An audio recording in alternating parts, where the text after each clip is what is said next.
નમસ્કાર વિદ્યાર્થી મિત્રો, ઈરપરા કન્યા વિદ્યાલય ઈ લર્નિંગ એપ્લિકેશનમાં આપનું હાર્દિક સ્વાગત છે.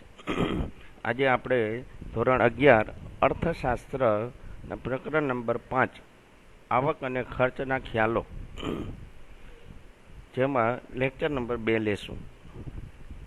આગળના લેક્ચરમાં આપણે જોઈ ગયા હતા ખર્ચના ખ્યાલોમાં મહત્વના મુખ્ય ખર્ચો, અર્થતંત્રમાં ઉત્પાદન પ્રક્રિયામાં કયા કયા ખર્ચનો સમાવેશ થાય છે. તો એમાં આગળ આપણે જોઈ ગયા હતા કે ખર્ચના મુખ્ય 3 ખ્યાલો છે: વૈકલ્પિક ખર્ચ, વાસ્તવિક ખર્ચ અને નાણાકીય ખર્ચ. ત્યાર પછી આજે જોશું સમયના આધારે ખર્ચના મુખ્ય ખ્યાલો અથવા તો પ્રકારો. તો સમયના આધારે ખર્ચના મુખ્ય 2 પ્રકારો જોવા મળે છે: ટૂંકા ગાળાના ખ્યાલો અને લાંબા ગાળાના ખ્યાલો. એટલે કે ટૂંકા ગાળાના ખર્ચ અને લાંબા ગાળાના ખર્ચ.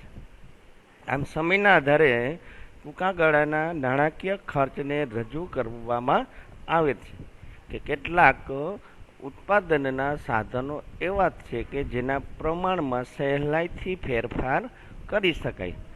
આવા સાધનોનું પ્રમાણ બદલાતા ઉત્પાદન પણ શું થશે? બદલાશે. પરિણામે ખર્ચ બદલાશે, એટલે કે ખર્ચ વધશે. એટલે કે ટૂંકા ગાળામાં ફેરફાર કરી શકાશે. સામાન્ય રીતે આવા કયા ખર્ચ છે? તો કાચો માલ છે, વધારાના શ્રમિકો છે, વીજળી છે, બળતણ છે, અન્ય વહીવટી ખર્ચ છે કે જે ટૂંકા ગાળામાં ઉત્પાદન વધતા વધારો થાય, ઉત્પાદન ઘટતા ઘટે. આમ જેનું પ્રમાણ ટૂંકા ગાળામાં બદલાતું હોવાથી એને આપણે ટૂંકા ગાળાના ખર્ચ અથવા તો અસ્થિર ખર્ચ પણ કહેવામાં આવે છે. જ્યારે કેટલાક ખર્ચ એવા છે કે જેને આપણે ટૂંકા ગાળામાં ફેરફાર કરી શકતા નથી. તો દાખલા તરીકે યંત્ર સામગ્રી, કારખાનું, વહીવટી, કાયમી સ્ટાફ વગેરે એવા ખર્ચ છે કે જે ટૂંકા ગાળામાં ફેરફાર લાવી શકતા નથી. એટલે કે આવા સાધનો સ્થિર હોય છે, એટલા માટે એને સ્થિર ખર્ચ તરીકે ઓળખવામાં આવે છે.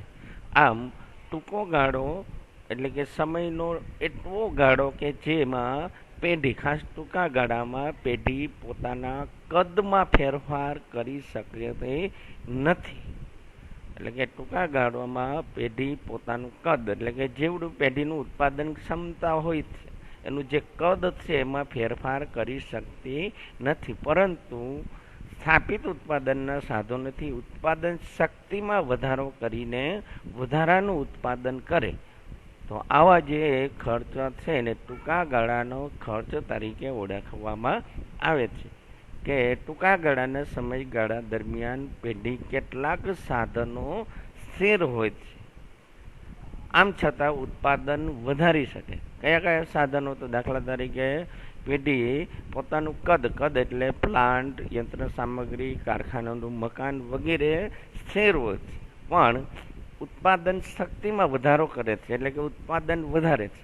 કે પહેલાં દાખલા તરીકે કોઈ એક કારખાનામાં રોજની 100 પેન ઉત્પાદનની ક્ષમતા હતી, પણ 50 પેન બનાવતા. હવે એ 50ની જગ્યાએ માંગ વધી, તો એના કારણે 70 પેનનું ઉત્પાદન કર્યું. એટલે કે એનો અર્થ એવો થયો કે ઉત્પાદન શક્તિ વધી, કદ સ્થિરનું સ્થિર. પરિણામે ખર્ચ વધ્યો. કયો ખર્ચ? તો કે કાચો માલ, શ્રમિકો, વધુ યંત્ર ચલાવવા માટે વીજળી, પેકિંગ ખર્ચ, વાહન વ્યવહાર ખર્ચ વગેરે ખર્ચ વધારીને કે ઉત્પાદન વધારો કરીને જે ખર્ચ વધે છે એને ટૂંકા ગાળાના ખર્ચ તરીકે ઓળખવામાં આવે છે. ત્યાર પછી જોઈએ ખર્ચનો બીજો પ્રકાર, લાંબા ગાળાના ખર્ચ. તો અર્થ ઉપરથી જ આવડે કે ટૂંકા ગાળો એટલે કે સમયના ઓછા સમયમાં જે ફેરફાર કરી શકાય. શેમાં? તો કે ઉત્પાદન શક્તિમાં. જ્યારે લાંબા ગાળાના ખર્ચ એટલે કે કદ પણ વધારી શકાય, એટલે કે પેઢીનું વિસ્તરણ પણ કરી શકાય. નાનું કારખાનું હોય તો મોટું કારખાનું બનાવી શકાય, મોટી કંપની બનાવી શકાય. એટલે કે એને કહેશું કે પેઢીનું કદ પણ વધારી શકાય અને ઉત્પાદનની સ્થાપિત ઉત્પાદન ક્ષમતા એટલે કે ઉત્પાદન પણ વધારી શકાય. એટલે કે સમયનો લાંબો ગાળો એટલે એવો ગાળો કે જે ગાળા દરમિયાન પેઢીના બધા જ સાધનો કેવા બની જશે? અસ્થિર, એટલે કે ફેરફાર કરી શકાશે. એટલે કે સાધનોમાં ફેરફાર કરીને ખર્ચમાં વધારો થાય તો એને લાંબા ગાળાના ખર્ચ કહેવાય. દાખલા તરીકે કયા કયા ખર્ચ?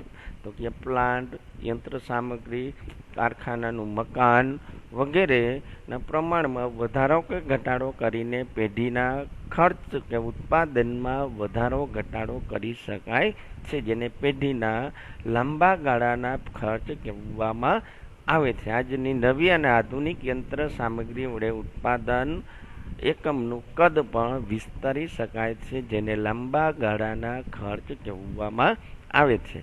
તો ટૂંકમાં કહીએ તો સમયના આધારે ખર્ચના મુખ્ય બે પ્રકારો ટૂંકા ગાળાના ખર્ચ અને લાંબા ગાળાના ખર્ચ. ટૂંકા ગાળાનો ખર્ચ એટલે એવો ખર્ચ કે જે પેઢી ટૂંકા સમયમાં ફેરફાર કરે, જેને આપણે અસ્થિર ખર્ચ કહીએ છીએ, જેમ કે કાચો માલ, શ્રમિકો, વીજળી, બળતણ વગેરે પાછળ થતો ખર્ચ. લાંબો ગાળો એટલે અમુક સમયે પેઢી પોતાના ખર્ચમાં એટલે કે સ્થાપિત ઉત્પાદન ક્ષમતામાં વધારો કરી શકે, જેમ કે પ્લાન્ટ, યંત્ર સામગ્રી, મકાનો, કારખાનાઓ, સ્થાવર મિલકત વગેરેમાં વધારો કરીને પેઢીના ખર્ચમાં વધારો થાય તો એને લાંબા ગાળાના ખર્ચ કહેવામાં આવે છે. આમ સમયના આધારે ખર્ચના મુખ્ય બે પ્રકારો પાડવામાં આવે છે. એના આધારે ઉત્પાદન ખર્ચનું વર્ગીકરણ, એટલે કે ખર્ચને કયા કયા ભાગમાં વહેંચવામાં આવે છે. ઉત્પાદન ખર્ચનું વર્ગીકરણ એટલે ખર્ચના મુખ્ય પ્રકારો, જે આપણે બધા મુદ્દાઓને વિસ્તૃત જોશું. જેમાં ઉત્પાદન ખર્ચના વર્ગીકરણને બે ભાગમાં વહેંચવામાં આવે છે. એક ટૂંકા ગાળાના ઉત્પાદનના ખર્ચ અને બીજા લાંબા ગાળાના ઉત્પાદનના ખર્ચ, જેને શોર્ટ રન પ્રોડક્શન કોસ્ટ તરીકે ઓળખવામાં આવે છે. લાંબા ગાળાના ખર્ચ એટલે લોંગ રન પ્રોડક્ટ કોસ્ટ તરીકે ઓળખવામાં આવે છે. ટૂંકા ગાળાના ખર્ચને બે પ્રકારના ખર્ચમાં વિભાજન કરવામાં આવે છે, જેમાં પહેલો ખર્ચ સ્થિર ખર્ચ અને અસ્થિર. સ્થિર એટલે ફિક્સ કોસ્ટ, જેને કહેશું ઉદાહરણ આકૃતિ સહિત આગળ આપણે જોશું. સ્થિર એટલે અર્થ ઉપરથી જ કહી શકાય ઉત્પાદન વધે કે ઉત્પાદન ઘટે, ખર્ચ એનો એ જ રહે તો એને સ્થિર ખર્ચ કહેવામાં આવે છે. લાંબા ગાળાના ખર્ચ મોટા ભાગે સ્થિર હોય છે. અસ્થિર ખર્ચ એટલે વેરિયેબલ કોસ્ટ, ઉત્પાદન વધતા ખર્ચ વધે, ઉત્પાદન ઘટતા ખર્ચ ઘટે, જેને અસ્થિર ખર્ચ તરીકે ઓળખવામાં આવે છે, જેને વેરિયેબલ કોસ્ટ કહેવામાં આવે છે. આમ અસ્થિર ખર્ચનો આધાર પ્રોડક્શન ઉપર હોય છે. દાખલા તરીકે કાચો માલ છે, શ્રમિકો છે, વીજળી છે, જે બધા ખર્ચને અસ્થિર ખર્ચ કહેવાય. કે જેમ ઉત્પાદન વધશે એમ ખર્ચ પણ વધશે, ઉત્પાદન ઘટશે તેમ ખર્ચ પણ ઘટશે. એના આધારે સ્થિર ખર્ચ ઉપરથી મળે છે સરેરાશ ખર્ચ, જેને આપણે એવરેજ ફિક્સ ફ્રેડ કોસ્ટ તરીકે ઓળખવામાં આવે છે.